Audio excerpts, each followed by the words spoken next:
امریکہ کی ریاست new Hampshire میں جولائی سن 1944 میں 44 ممالک کے 730 نمائندے جمع ہوئے۔ اس اجلاس کا مقصد عالمی سطح پر درپیش معاشی چیلنجز کا حل نکالنا تھا۔ اس کانفرنس میں ایک ایسا معاہدہ طے پایا جس نے ڈالر کو دنیا کی طاقتور ترین کرنسی بنا دیا۔ اس کانفرنس میں ہونے والے بریٹن ووڈز معاہدے کے بعد ڈالر کو دنیا میں ریزرو کرنسی کی حیثیت حاصل ہو گئی، جس کے بعد دنیا میں تجارتی لین دین کے لیے ڈالر کا استعمال شروع ہو گیا۔ آج دنیا کے کئی ممالک اسے اپنی کرنسی کے طور پر استعمال کرتے ہیں، جبکہ متعدد ممالک میں ڈالر لین دین کے لیے قابل قبول ہے۔ ڈالر کو حاصل ہونے والی اس مرکزی حیثیت کا براہ راست تعلق گزشتہ صدی میں پیش آنے والے عالمی حالات سے ہے۔ ڈالر کا آغاز US کرنسی ایجوکیشن پروگرام کے مطابق امریکہ میں کاغذی کرنسی کی ابتدا سن 1690 میں ہوئی تھی، جب میساچوسٹس بے میں فوجی اخراجات کے لیے کرنسی نوٹ جاری کیے گئے تھے۔ یہ وہ دور تھا جب امریکہ برطانیہ کی نو آبادیات میں شامل تھا۔ امریکہ کے اعلان آزادی سے 9 دن قبل 1776 میں $2 کا نوٹ جاری کیا گیا اور 1785 میں امریکی ڈالر کے لیے اسپینش امریکن پیسو کی علامت کو ڈالر کی علامت کے طور پر اختیار کر لیا گیا۔ اس کے بعد 1863 میں حکومت نے کمپٹرولر آف دی کرنسی اور نیشنل کرنسی بیورو قائم کیے۔ ان دو اداروں کی ذمہ داری نائب بینک نوٹس کی نگرانی تھی۔ کرنسی کی مرکزی سطح پر چھپائی کا آغاز 1869 میں ہوا۔ اس سے پہلے کرنسی نوٹ نجی کمپنیاں چھاپ رہی تھیں۔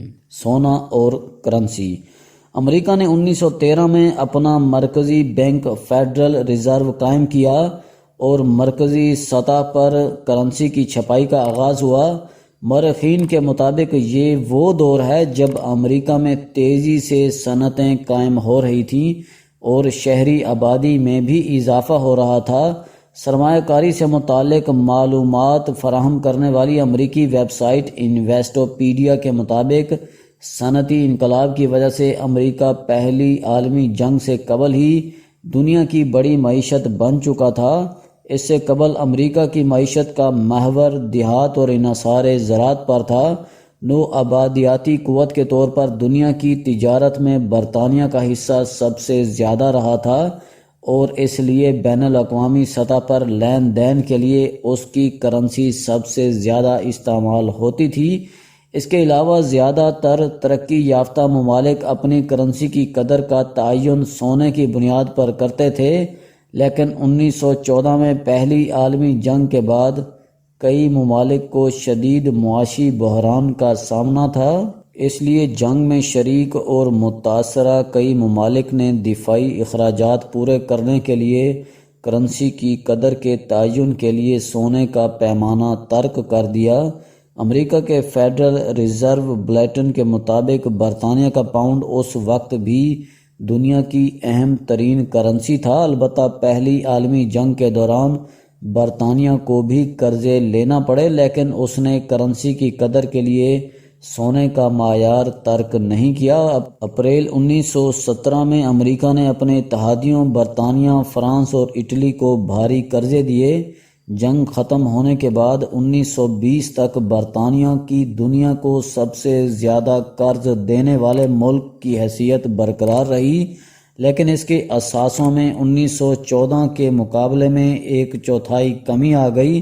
اس کے علاوہ جنگ کے دوران برطانیہ نے امریکہ سے $11 ارب کے قرض لیے اور امریکہ قرض دینے والا دنیا کا سب سے بڑا ملک بن گیا۔ بعد ازاں 1931 میں برطانیہ نے بھی سونے کا معیار یا گولڈ سٹینڈرڈ کو ترک کر دیا، جس کی وجہ سے پاؤنڈ میں لین دین کرنے والے بین الاقوامی سوداگروں کو بھاری نقصان اٹھانا پڑا۔ اس وقت تک عالمی تجارت میں ڈالر پاؤنڈ کی جگہ لے چکا تھا۔ عالمی جنگ اور عالمی کرنسی پہلی عالمی جنگ کی طرح دوسری عالمی جنگ میں بھی امریکہ لڑائی شروع ہونے کے بعد فریق بنا تھا۔ جنگ میں باقاعدہ طور پر شریک ہونے سے پہلے امریکہ اتحادی افواج کو ساز و سامان اور ہتھیار فراہم کرنے والا مرکزی ملک تھا۔ جنگ کے دوران ہتھیاروں اور دیگر ضروریات کے حصول کے لیے اتحادی ممالک نے امریکہ کو ادائیگیاں سونے میں کی تھیں، جس کی وجہ سے دوسری عالمی جنگ ختم ہونے تک دنیا میں سونے کے ذخائر کا زیادہ تر حصہ امریکہ کے پاس چلا گیا تھا۔ جن ممالک کے سونے کے ذخائر کم و بیش ختم ہو گئے تھے، ان کے لیے اپنی کرنسی کی قدر کے تعین کے لیے دوبارہ سونے کے معیار پر واپس آنا مشکل تھا۔ بریٹن ووڈز معاہدہ۔ دوسری عالمی جنگ سے پیدا ہونے والی اس صورتحال کے جائزے کے لیے جنگ کے دوران ہی 1944 میں 44 ممالک کے 730 مندوبین امریکہ کی ریاست نیو ہیمپشائر کے علاقے بریٹن ووڈز میں جمع ہوئے۔ اس اجلاس کا بنیادی مقصد دنیا کے لیے زر مبادلہ کا ایسا نظام تشکیل دینا تھا جس سے ان ممالک کی معاشی مشکلات کا ازالہ ہو جائے۔ مندوبین نے طے کیا کہ جنگ سے پیدا ہونے والی صورتحال کی وجہ سے اب زر مبادلہ کے ذخائر سونے میں رکھنا مشکل ہوتا جا رہا ہے، اس لیے کرنسی کی قدر کے لیے ڈالر کو معیار مقرر کر لیا جائے۔ ڈالر کا انتخاب کرنے کی ایک وجہ تو یہ تھی کہ اس وقت دنیا میں سونے کے سب سے زیادہ ذخائر امریکہ کے پاس تھے اور ڈالر کی قدر کا تعین بھی سونے ہی سے ہوتا تھا، جو کہ اس وقت $35 فی اونس تھی۔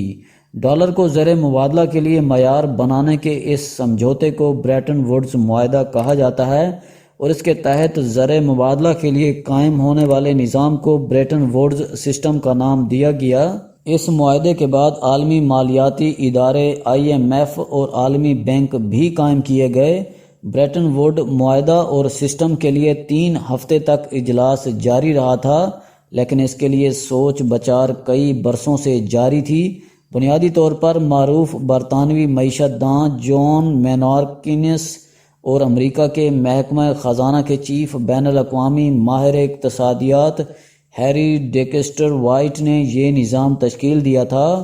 کینیسیس مستحکم زر مبادلہ کے نظام کے قیام کے لیے عالمی سطح پر ایک با اختیار مرکزی بینک بنانے کی تجویز دے رہے تھے۔ اس کے لیے انہوں نے ایک عالمی کرنسی بینکور جاری کرنے کی تجویز بھی دی تھی۔ امریکی ماہر معیشت ڈیکسٹر وائٹ کے خیال میں نئی کرنسی بنانے کی بجائے امریکہ کی کرنسی ڈالر کو عالمی سطح پر زر مبادلہ کے طور پر اختیار کرنا زیادہ بہتر تھا، کیونکہ ڈالر کی قدر کا تعین بھی سونے سے ہوتا تھا۔ کانفرنس کے شرکاء میں سے زیادہ تر وائٹ کے منصوبے کو زیادہ قابل عمل سمجھتے تھے، جس کے بعد یہ معاہدہ طے پا گیا۔ اس معاہدے کے بعد امریکی ڈالر کو ریزرو کرنسی یا زر مبادلہ کے لیے استعمال ہونے والی کرنسی کی حیثیت حاصل ہو گئی۔ ریزرو کرنسی سے مراد یہ ہے کہ دنیا بھر کے ممالک میں مرکزی بینکوں کو سرمایہ کاری، ترسیلات، بین الاقوامی قرضوں اور درآمدات و برآمدات کی ادائیگیوں کے لیے اور مقامی سطح پر اپنی کرنسی کی قدر کے تعین کے لیے جس کرنسی کے ذخائر رکھنا ضروری ہوں، بریٹن ووڈ سسٹم کے تحت یہ حیثیت ڈالر کو حاصل ہو گئی۔ ریزرو کرنسی ہی کی بنیاد پر مختلف اشیاء صرف، سونے اور تیل وغیرہ کی قیمتوں کا تعین بھی کیا جاتا ہے، کیونکہ ان کی خریداری کے لیے بھی جو زر مبادلہ درکار ہوتا ہے وہ اسی ریزرو کرنسی یعنی ڈالر میں ادا کیا جاتا ہے۔ اس لیے کسی بھی ملک میں ڈالر کی قدر میں اضافہ یا کمی وہاں کے معاشی حالات سے براہ راست تعلق رکھتی ہے۔ اسی وجہ سے ڈالر کو عالمی نظام معیشت میں ایک مرکزی حیثیت حاصل ہو گئی۔ ڈالر اور سونا۔ ڈالر کو ریزرو کرنسی کی حیثیت ملنے کے بعد دنیا کے دیگر ممالک نے سونے کے ذخائر جمع کرنے کی بجائے امریکی ڈالر خریدنا شروع کر دیے، لیکن 60 کی دہائی تک امریکہ کے پاس زیر گردش ڈالر کے کرنسی نوٹوں کی قیمت کے اعتبار سے سونا ناکافی ہو گیا اور یہ خطرہ پیدا ہو گیا کہ امریکہ کے سونے کے ذخائر ختم ہو جائیں گے۔